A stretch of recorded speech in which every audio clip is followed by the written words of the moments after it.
नमस्कार, चर्चा में आपका स्वागत है। मैं हूं प्रखर श्रीवास्तव। बात आज उस खबर की जिसको लेकर 2016 से राजनीति और चर्चा गर्म थी। आज सुप्रीम कोर्ट ने नोटबंदी को लेकर सारी चर्चाओं, सारी राजनीति पर विराम लगा दिया है। सुप्रीम कोर्ट ने केंद्र सरकार के नोटबंदी के फैसले को सही ठहराया है।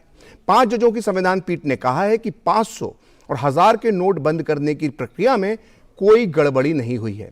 सुप्रीम कोर्ट ने यह भी कहा है कि आर्थिक फैसलों को पलटा नहीं जा सकता है। संविधान पीठ ने फैसला 4-1 के बहुमत से सुनाया। खास बात यह है कि पीएम मोदी ने 8 नवंबर 2016 को देश के नाम संदेश में आधी रात से 500 और 1000 रुपए के पुराने नोट बंद करने की घोषणा की थी।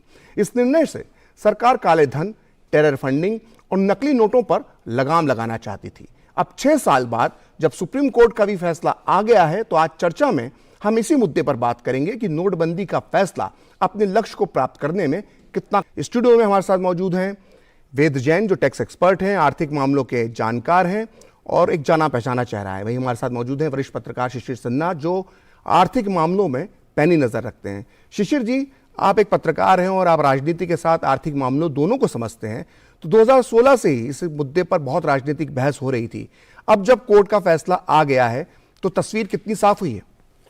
देखिए, 2 पहलू हैं। एक तो ये है कि जो फैसला लिया गया और दूसरा पहलू है कि फैसले के अमल में क्या कुछ हुआ। तो यहाँ पर ज़्यादातर सवाल जो उठते रहे वो फैसले के अमल को लेकर के होता रहा। और एक बड़ा राजनीतिक जो विमर्श था वो था कि फैसला सही था या गलत था। सर्वोच्च अदालत ने आज क्या कहा? फैसला सही था, उस पर कोई बात नहीं कही गई। अगर मैं 4-1 के फैसले को लेकर के चलूँ, एक जो न्यायाधीश थी उन्होंने जिस तरह की टिप्पणी की उनको आप अलग रखें। 4 लोगों ने, जो बहुमत की बात है, उन्होंने कहा कि ये फैसला सही था, इसमें कोई कानून या संविधान का उल्लंघन नहीं हुआ। अब आप यहाँ पे कह सकते हैं कि क्या जो अमल को लेकर के बात उठाई जा रही थी, क्या उसका जवाब सर्वोच्च अदालत ने दिया? देखिए, सर्वोच्च अदालत के सामने जो याचिका दी गई थी उसमें मूल रूप से मुद्दा उस फैसले की वैधानिकता को लेकर के था, अमल की बात नहीं थी। तो वैधानिकता तो साबित हो गई। अब रहा सवाल कि इस फैसले से क्या फायदा हुआ, क्या नफा हुआ, क्या नुकसान हुआ। एक छोटा सा उदाहरण है आपके सामने। जीएसटी का कलेक्शन देखिए। जीएसटी का कलेक्शन अगर आपके पास लगातार 10 महीने से 1,40,000 करोड़ रुपए के ऊपर है, और इसका एक पहलू यह भी है कि जहां पहले प्री एक्साइज रिजीम में लगभग 66 लाख या 67 लाख लोग रजिस्टर्ड थे, आज 1,30,00,000 के लगभग में रजिस्टर्ड है। ये क्यों रजिस्टर्ड हुए? क्योंकि अब उनके लिए अनौपचारिक के बजाय औपचारिक क्षेत्र में काम करना उनके लिए ज़्यादा बेहतर साबित हो रहा है। इसे आप एक तरीके से नोटबंदी के असर के तौर पे भी देख सकते हैं। दूसरा, आप देखिए इनकम टैक्स रिटर्न फाइलिंग की जहाँ तक बात है, आज यदि अगर आपके पास 7 करोड़ 8 करोड़ लोग रिटर्न फाइल करते हैं तो उसकी एक वजह यह भी है कि लोगों के लिए किसी भी कानून का पालन करना वो ज़्यादा उनको फायदेमंद लगता है बजाय किसी भी तरह की कर चोरी करना। ये भी एक नोटबंदी का असर है, जिसका आप जिसको आप कहें असर की बात है, जो अमल की बात है।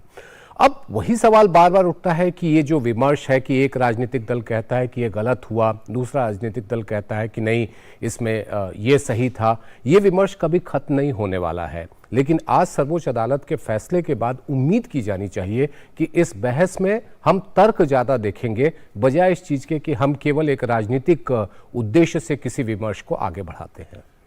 हमारे साथ वेद जैन साहब भी मौजूद हैं। वेद जैन साहब आप टैक्स एक्सपर्ट हैं और अर्थशास्त्र को बहुत अच्छे से समझते हैं। ये नोटबंदी जब से लागू हुई है और उसके बाद से हम एक बहुत बड़ा इसको लागू करने का एक मकसद काले धन पर लगाम लगाना था, तो ये नोटबंदी काले धन पर लगाम लगाने में कितनी कामयाब रही? देखिए, आपने ठीक कहा कि जब हमने ये डिमोनेटाइजेशन किया था और उस समय जो हमारे मेन मुद्दे थे वो ये था कि ब्लैक मनी और ये टेरर फंडिंग और फेक करेंसी का था, और एक बहुत बड़ी जो इशू था वो था काला धन का। और 8 नवंबर 2016 का हुआ, लगभग 6 साल हो गए हैं अब इसको हुए हुए। उसका इम्पैक्ट हमें इकॉनमी के हर क्षेत्र में नज़र आता है। आज की डेट में अब ये देखिए कि जो जैसे शिशिर जी ने कहा कि जो आज की डेट में सरकार की वित्तीय बहुत सारी जो पॉलिसीज़ हैं, चाहे वो जीएसटी है, चाहे वो इनकम टैक्स है, जो कलेक्शंस है, उसका एक बहुत बड़ा हिस्सा कामयाबी का इस वजह से है कि हमने कैश की इकॉनमी पे लगाम लगाई है और जो ब्लैक मनी के ऊपर लगाम लगाने की कोशिश की है। नो डाउट कंप्यूटराइजेशन ने बहुत मदद की है, लेकिन साथ के साथ जो एक 8 नवंबर 2016 को डिमोनेटाइजेशन होने के बाद लोगों को सेंसिटाइज किया गया कि कैश आज की डेट में अनटचेबल है और इसकी ट्रांजैक्शन को कम से कम कीजिए, उसका बहुत बड़ा प्रभाव पड़ा है। और मेरा ऐसा मानना है कि जो टैक्स की कलेक्शंस है, जैसे कि आपने देखा होगा वित्तीय वर्ष 2022-23 में जो टैक्स की कलेक्शन है वो बजट से बहुत ऊपर है, जीएसटी की कलेक्शन भी बजट से ऊपर है। वो सारा इस बात का इशारा करती हैं कि जो ब्लैक मनी पे लगाम लगाने में बहुत हद तक कामयाबी मिली है सरकार को। और क्योंकि ये कंटिन्यूस प्रोसेस है, ये एक ऐसा प्रोसेस नहीं है जो एक दिन में आप सोचें कि डिमोनेटाइजेशन कर दिया उसके बाद कल से ब्लैक मनी। डिमोनेटाइजेशन एक पहला स्टेप था लोगों में अवेयरनेस क्रिएट करने के लिए, एक ब्लैक मनी को निकालने के लिए उस डेट को जो ब्लैक मनी थी, लेकिन आगे वाले प्रोसेस को भी इसको कंटिन्यू करके मेरे हिसाब से 6 साल में भी एक बहुत बड़ी लगाम ब्लैक मनी के ऊपर अपने आप में लगी है। वैद्यन साहब, आपने भी ब्लैक मनी की बात की, हमारे दर्शकों को एक आसान भाषा में आप समझा पाएंगे कि नोटबंदी की वजह से किस तरह से काले धन जो जमा करने वाले थे उन पर किस तरह से लगाम लगी? एक आसान शब्दों का एक आम दर्शक को आप समझाना चाहें। देखिए क्या हुआ, जब आप सबको पता है कि जब 8 नवंबर 2016 को प्रधानमंत्री जी ने घोषणा की कि 500 और 1000 रुपए के नोट रात को 12 बजे के बाद इनवैलिड हो जाएंगे और जो आपके पास है वो बैंक में जाइए और जमा करा दीजिए, और उसका वैलिड हो गया। तो जिन लोगों के पास वो नोट वैलिड थे, जिनके पास सोर्स एक्सप्लेन था, वो बैंक में गए, जमा करा दिया, हो गया। उसके बाद बहुत सारे लोगों ने उस स्कीम में प्रोसेस में एक मैनिपुलेट करने की कुछ कोशिश की और ज़बरदस्ती कुछ उठा के कोई बहाना बना के नोट जमा कराए। उसकी पूरी इंक्वायरी हुई इनकम टैक्स में और आज की डेट में भी वो नोटों की जो लोगों ने जमा कराए थे और जो काला धन उनका था और जो उन्होंने जमा करा के अपना चेंज कर लिया था, इनकम टैक्स डिपार्टमेंट ने और ईडी डिपार्टमेंट ने उससे पूरी कार्रवाई की है और आज की डेट में उनसे भरपूर टैक्स की रिकवरी हो रही है। तो जो 8 नवंबर 2016 को काला धन कैश के रूप में अवेलेबल था लोगों का, बाय एंड लार्ज वो सारा काला धन, कभी कभी लगता है कि बहुत सारे नोट बदल गए, 500 और 1000 के नोट लोगों ने जमा कराए और सारे सरकार के पास बहुत सारे रिजर्व बैंक में वापस आ गए, लेकिन ये नहीं सोचना चाहिए क्योंकि जिन लोगों ने जमा कराए उन पर कार्रवाई हो रही है और उनसे टैक्स की वसूली की जा रही है। तो बहुत सारा काला धन उस रूप से भी बाहर निकल कर आ गया। उसके बाद जो 8 नवंबर 2016 के बाद एक अवेयरनेस क्रिएट हो गई कि आप अपने पास कैश कम से कम रखिए, आप ज़्यादा से ज़्यादा ट्रांजैक्शन बैंक में चेक से करिए, और जो और माध्यम है जिसे हम वॉलेट कहते हैं, जिसे हम क्रेडिट कार्ड कहते हैं, जो बैंकिंग चैनल कहते हैं, उसके आरटीजीएस है, उसके लिए वो ऑनलाइन पेमेंट है, उसके थ्रू करिए। तो उससे भी क्या हुआ कि जब आप एक साधारण नागरिक जिसको सैलरी मिलती है, जिसको और मिलती है, अगर वो कैश में पेमेंट नहीं करता है और वो किसी तरह से पेमेंट बैंकिंग चैनल के थ्रू करता है, तो दूसरे व्यक्ति को जिसके पास आती है उसको भी अकाउंट फॉर करना पड़ता है। तो एक जनरेशन ऑफ ब्लैक मनी जो हो जाती थी, कैश की जितनी ज़्यादा से ज़्यादा सेल होती थी, परचेज होती थी, वो रुक गया। तो इससे काफ़ी हद तक ब्लैक मनी को रोकने में कामयाबी मिली है। तो एक बहुत बड़ा कदम था डिमोनेटाइजेशन का, जो सरकार ने बड़ा बोल्ड स्टेप लिया, और आज सुप्रीम कोर्ट ने कहा कि ये सरकार का एक इकोनॉमिक पॉलिसी डिसीजन है और जो पूरी तरह से कानून के रूप में उन्होंने लिया है रिजर्व बैंक से सलाह करके, तो इसमें कोई ऐसी नहीं लगती कि कोई इलीगैलिटी है। शिशिर, इस जब नोटबंदी लागू की गई थी तो एक बात कही गई थी, टेरर फंडिंग इससे रुकेगी। तो वो टेरर फंडिंग रुकने का जो असर है वो हमें काफ़ी हद तक नज़र आ रहा है कि कश्मीर में जो पिछला साल रहा वो सबसे शांत साल रहा पिछले 4 साल का। तो ये टेरर फंडिंग कितनी बड़ी समस्या थी और नोटबंदी के फैसले ने इसमें किस तरह से लगाम लगाई? पहले मैं एक छोटी सी बात वेद सर ने जो बात कही है उसको थोड़ा सा आगे बढ़ा दूं। सर ने एक बड़ी अच्छी बात कही कि आपने बैंक खाते में वो पैसा जमा करा दिया। लोगों के जहन में क्या था कि उन्होंने बैंक अकाउंट में जमा करा दिया तो वो लीगल हो गया। ये बिल्कुल इस बात से मतलब जिसे कहा जाए कि वो सफेद हो गया, ये नहीं था। आपके बाद उसके बाद उससे स्रोत की जानकारी ली गई और स्रोत अगर स्पष्ट नहीं था तो आपके ऊपर कार्रवाई की गई। तो ये कहना बिल्कुल ही गलत था कि बैंक में 99% से ज्यादा रकम आ गई तो डिमोनेटाइजेशन फेल हो गया। ये हमें सोचना चाहिए कि जिन्होंने पैसे जमा कराए उनके खिलाफ क्या कार्रवाई हुई। एक, जहां पर आपका मूल सवाल था टेरर फंडिंग का, देखिए पैसा किसी भी चैनल से जाता है, जब वो लीगल चैनल से नहीं जाता है तो उसका इस्तेमाल आप किसी न किसी गलत मकसद से ही करते हैं। और रहा सवाल टेरर फंडिंग का, तो चाहे अगर हम जम्मू कश्मीर की बात करें या देश के किसी भी हिस्से की बात करें जहां पर LWE की भी समस्या है, वहां पर भी उनको परेशानी हुई क्योंकि उनके लिए जो पैसा आने का स्रोत था वो भी काफी हद तक उसके ऊपर लगाम लग सका। मुझे लगता है कि टेरर फंडिंग के मामले में हमें ज्यादा कामयाबी मिली है, उस पर काफी हद तक लगाम लगा है। हाँ, हाँ, आप ये जरूर कह सकते हैं कि पूरी तरह से खत्म नहीं हुआ। तो मैं बिल्कुल वेद सर की बात से सहमत हूं कि 6 साल में हम कहें कि जड़ से मिटा देंगे, ये संभव नहीं होगा। लेकिन हाँ, अगर आपने उसको काफी हद तक उसके ऊपर प्रहार किया है, जिसका उदाहरण आपने खुद ही दिया कि बीते साल जो 2022 का साल था वो काफी बेहतर रहा इन सेंस की शांति के लिहाज से, तो वो उसमें कहीं ना कहीं इसकी भी भूमिका रही है।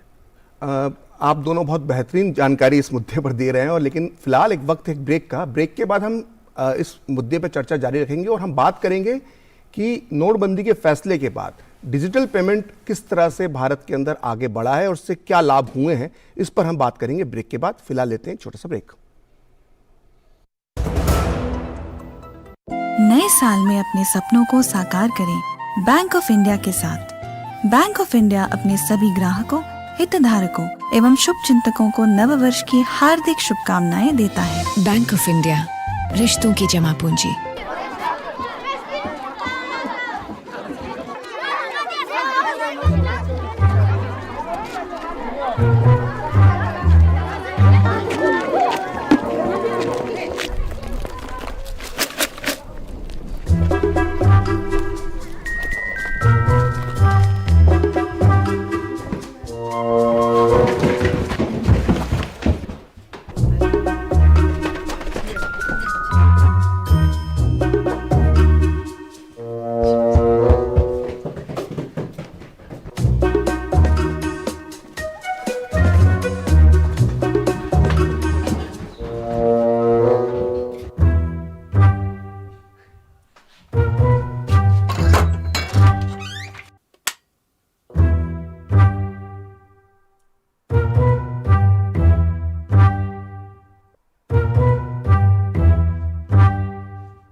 समाज में पूरी भागीदारी का सपना अब हो रहा है साकार। महिला सशक्तिकरण नीति रंग लाई, अगुआ बना बिहार।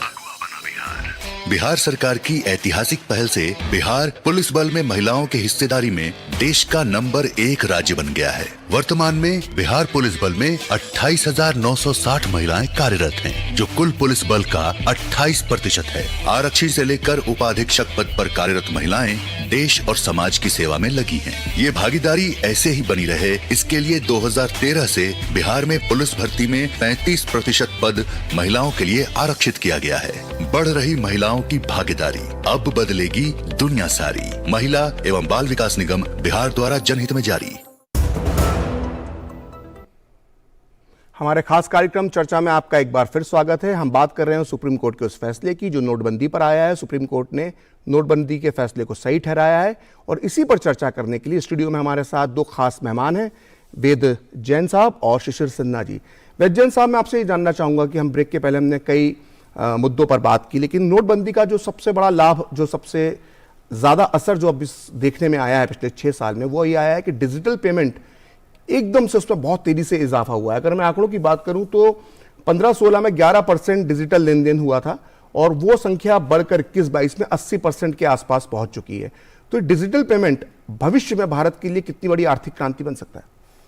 देखिए, किसी भी विकासशील देश को विकसित देश में शामिल होने के लिए अपनी इकोनॉमी की स्पीड बढ़ानी पड़ती है। जब हम इकोनॉमी की स्पीड बढ़ाने की बात करते हैं तो हम इकोनॉमिक ट्रांजैक्शन को कितनी फास्ट रोटेट कर सकते हैं, वो एक बड़ा इंपॉर्टेंट एस्पेक्ट होता है। जिस भी कंट्री के हम कहते हैं ना जीडीपी ज़्यादा है, तो जीडीपी एग्रीगेट इकोनॉमिक ट्रांजैक्शन का होता है, और अगर आप अपनी मनी को रोटेट फास्ट कर सकते हैं तो आपकी इकोनॉमिक एक्टिविटी बढ़ती है, आपकी जीडीपी बढ़ती है और आपकी ग्रोथ आती है। तो डिजिटल इकोनॉमी, कैशलेस इकोनॉमी, उसमें एक बहुत महत्वपूर्ण प्रक्रिया है। आप जैसे आपने कहा कि उससे पहले 11 से 12% ही लगभग थे और अब 80% हो गए हैं। आप ये लगाइए कि 80% ट्रांजैक्शन, जो डिजिटल ट्रांजैक्शन जिसे हम कहते हैं, वो इंस्टेंट होती हैं। यानी कि मैंने बटन दबाया, मेरे अकाउंट से गए और दूसरे के अकाउंट में पहुंच गए, और इमीडिएट यूज। और इसके विपरीत जो हम कैश इकोनॉमी की बात करते हैं, वो कैश आपके पास पड़ा हुआ है, 2 दिन पड़ा है, 4 दिन पड़ा है, उसकी स्पीड नहीं है। तो डिजिटल इकोनॉमी एक इकोनॉमिक ग्रोथ के लिए एक बहुत बड़ी प्रक्रिया और एक पैरामीटर है उसके लिए। और डिमोनेटाइजेशन होने के बाद 8 नवंबर 2016 के बाद लोगों को ये लगा कि देखिए साधारण नागरिक ये चाहता है कि वो कानून तोड़ना नहीं चाहता, वो तो एक व्यवस्था में घिर जाता है, जो व्यवस्था चल रही होती है उसके साथ काम करता है, क्योंकि बहुत सब होता है। तो उस व्यवस्था को चेंज करने में, क्योंकि अब लगा कि सबको लगा कि ये मैं कैश की वर्किंग नहीं होगी और कैश घटाना है, तो ज़्यादा से ज़्यादा आज की डेट में ट्रांजैक्शन डिजिटल हैं और हमने बहुत सारे सिस्टम डेवलप किए, बहुत सारे वॉलेट आए, डेबिट कार्ड आया, क्रेडिट कार्ड आया, यूपीआई अपने आप में आया, आधार ने अपने आप को बहुत सपोर्ट करी लोगों के आइडेंटिफिकेशन करने में। तो वो डिजिटल इकोनॉमी का जो एडवांटेज है वो आज की डेट में आ रहा है। और हम देखिए जो भी विकसित देश है, जैसे हम आज की डेट में स्विट्जरलैंड के बारे में कहते हैं कि वो एक ऐसा कंट्री है जिसमें 100% कैशलेस इकोनॉमी की बात की जाती है। तो आज की डेट में अगर हम 80% ट्रांजैक्शन पे पहुंच गए हैं तो हमें कोशिश ये होनी चाहिए कि हम कहाँ कैशलेस इकोनॉमी पहुंच जाएं। अगर कैशलेस इकोनॉमी हो जाती है, जिसे डिजिटल फुल्ली डिजिटल इकोनॉमी करते हैं, तो हमारी स्पीड मनी की इकोनॉमी की कितनी तेज होगी वो आइडिया लगाया जा सकता है कि हमारी ग्रोथ कितनी तेजी वैजयंत से साहब, इससे डिजिटल जब पेमेंट होते हैं तो क्या इससे कर चोरी की घटनाएं भी कम होती हैं? ऑब्वियसली, क्योंकि कर चोरी तो क्या होती है, जब कैश जिस ट्रांजैक्शन की ट्रेल नहीं होगी, जिस ट्रांजैक्शन का पीछे का कोई को कहते हैं लाइन नहीं मिलेगी, तो उस ट्रांजैक्शन को टैक्स में चुराना आसान होता है। लेकिन एक अगर डिजिटल पेमेंट होगी, अगर मैं अपने यूपीआई अकाउंट से, डेबिट कार्ड से, क्रेडिट कार्ड से या वॉलेट से पेमेंट करता हूं, तो दूसरे के वॉलेट में जाएगी, वो सारी रिकॉर्ड पे है और छुपाना आसान कम नहीं होगा। कैश में ट्रांजैक्शन को छुपाया जा सकता है, इसलिए टैक्स की चोरी की जा सकती है। और जो हमने दूसरा सुधार किया था 2017 में, जो हमने जीएसटी इंप्लीमेंटेशन किया और जिस ढंग से उसका कंप्यूटराइजेशन किया और जिस ढंग से इनकम टैक्स ने कंप्यूटराइजेशन किया, तो एक बार डिजिटल इकोनॉमी में आपकी ट्रांजैक्शन डिजिटल पेमेंट के आने के बाद कोई साधन ही नहीं है कि कोई व्यक्ति उसको छुपा सके और किसी व्यक्ति को रिपोर्ट नहीं कर सके। जब आप छुपा नहीं सकते और रिपोर्ट नहीं रोक सकेंगे, तो आपको टैक्स तो जो है भरना ही पड़ेगा। और मेरा कहना ऐसा मानना है कि जिस ढंग से हमारी आज की डेट में टैक्स की कलेक्शन बढ़ रही है और जैसे हमारी डिजिटल इकोनॉमी और कैशलेस इकोनॉमी की तरफ बढ़ रही है, ये आगे जाके ये स्पीड और पकड़ेगी और हमारी इकोनॉमिक ग्रोथ और तेजी से बढ़ेगी। शिशिर, जब नोटबंदी जब लागू हुई थी तो एक खास वर्ग था, खास पार्टी के नेता थे, विपक्षी दलों के नेता थे जो इसका विरोध कर रहे थे। और आज जब इसका एक फायदा गिनाया जाता है कि डिजिटल पेमेंट इतना बढ़ गया है, तब वो तर्क देते हैं कि ये 6 साल का समय था, इसमें डिजिटल पेमेंट तो धीरे धीरे देश के लोग सीख जाते और ये हो जाता। लेकिन क्या ये संभव था बिना नोटबंदी के? देखिए, जो अभी बात हो रही थी कि डिजिटल जो लेन देन है, अर्थव्यवस्था में 2 चीजें बहुत महत्वपूर्ण होती है। एक होती है वेलोसिटी और एक होता है कॉस्ट। वेलोसिटी का मतलब यह है कि कितनी तेजी से नोट जो है एक से दूसरे हाथ में बदलता है, और दूसरा यह कि उस बदलने की जो लागत होती है वो कितनी कम होती है। तो जब हम जीवीए की बात करते हैं, ग्रॉस वैल्यू एडेड की बात करते हैं इकोनॉमिक्स में, ये बहुत ही महत्वपूर्ण हो जाता है। अब डिजिटल की बात, अब देखिए यूपीआई का आपने जिक्र किया, मैं आंकड़े देख रहा था कि जो दिसंबर 2016 की बात है, उस समय की जो स्थिति थी वो लगभग 707.93 करोड़, सिर्फ इतना का यूपीआई पे ट्रांजैक्शन था। और अगर ताजा आंकड़े में दिसंबर 2022 का देखूं तो 12,82 करोड़ का, 12.82 लाख करोड़ का जो है वो ट्रांजैक्शन यूपीआई में हुआ है। तो इसका एक फायदा तो आपके पास ये हुआ कि इसका जो ट्रांजैक्शन है वो कॉस्ट काफी कम हुआ, दूसरा वेलोसिटी बढ़ी, और इससे पूरी अर्थव्यवस्था को फायदा क्या हुआ कि जो ग्रॉस वैल्यू एडेड है, यानी कि वस्तु और सेवाओं की जो कीमतें हैं, उसमें किस तरीके से बढ़ोतरी हुई और इसका फायदा पूरी अर्थव्यवस्था को मिला। और उसी का आप नतीजा एक देख सकते हैं कि आज जो अर्थव्यवस्था का आकार है, लगभग हम $3.2 ट्रिलियन पे पहुंच गए हैं। उसमें एक बड़ा रीजन वो भी है कि आप कॉस्ट ऑफ ट्रांजैक्शन को कैसे कम करते हैं। वैजयंत साहब, जब ये डिजिटल लेन देन, इसका एक बड़ा उदाहरण है कि इससे सुधार हुआ, अर्थव्यवस्था हमारी भविष्य के लेकर बहुत अच्छी एक इसकी तस्वीर सामने आ रही है। लेकिन आज कोर्ट ने एक बात और कही। कोर्ट ने कहा कि नोटबंदी का जो फैसला था उसमें सरकार की नीयत और नीति दोनों ठीक थी। इसका क्या मायने निकाले जाएं? देखिए, कोर्ट में जब बहस होती है, जो पटिशनर्स होते हैं वो उसमें बहुत सारे इशू रेज करते हैं, और जब ये सुप्रीम कोर्ट में ये मैटर चल रहा था तो उसमें आपने देखा होगा जजमेंट में कोर्ट ने बहुत सारे इश्यूज बनाए हैं। तो एक ये मुद्दा भी था कि साहब जो ये नीति का, पॉलिसी का जो डिसीजन लिया गया ये गलत था, प्रोपोर्शनलिटी गलत थी, और इसमें जो सलाह का मशवरा था वो ठीक ढंग से नहीं हुआ।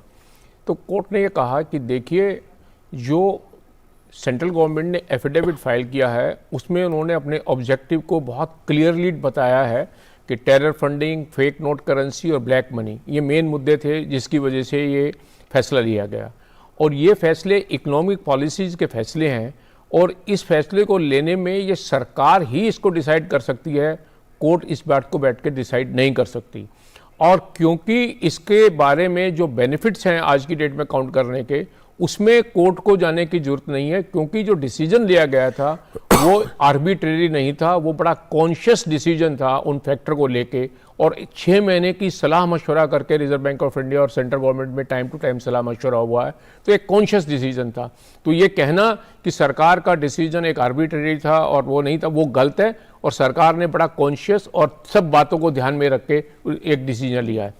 तो अपने आप में सुप्रीम कोर्ट ने सेंट्रल गवर्नमेंट के डिसीजन को पूरी तरह से एंडोर्स किया कि डिमोनेटाइजेशन जो सरकार ने किया उस समय किया, वो उनका फैसला था और उससे उन परिस्थिति को देखते हुए सरकार का ये हक है कि डिसाइड करने का कि क्या फैसला लिया जाए। तो ये अपने आप में एक बहुत बढ़िया मुद्दा था। सुप्रीम कोर्ट ने जो इसके बारे में चर्चा है, इसके ऊपर एक विश्राम लगा दिया है कि सेंट्रल गवर्नमेंट का डिसीजन कॉन्शियस डिसीजन था और वो डिसीजन जो लॉ में एक्टिविटी रिक्वायरमेंट थी उसको कंप्लाई किया गया। आरबीआई से कंसल्टेशन की गई, आरबीआई की बोर्ड ने मीटिंग की, उसको रिकमेंड किया और उसके बेस में सेंट्रल गवर्नमेंट ने इस डिसीजन को लिया है।